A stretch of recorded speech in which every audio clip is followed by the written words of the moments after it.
শুরু করি নাকি? শ্যামনগর গোরাগাড়া ডান্স কম্পিটিশনে আপনাদের সবাইকে স্বাগত। আপনারা সবাই উপস্থিত, আমরা অনেক খুশি।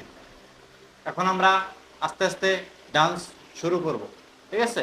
ইতিমধ্যে আমাদের মাঝে ভিন্ন দেশের ডান্সাররা উপস্থিত হয়েছেন। এখন আমরা অনুষ্ঠান পর্বে চলে যাব। এখন সর্বপ্রথম ডান্স নিয়ে আসছে কচুতলা থেকে আগত উমেদ ভাজক। ওয়াও ওয়াও ওয়াও, স্টাইল है। এর মধ্যে দেখা যাচ্ছে কচুতলা থেকে আগত উমেদ ভাজক স্টেজে চলে আসছে। এখন ডান্স শুরু হবে। আপনি কি রেডি? Ready music.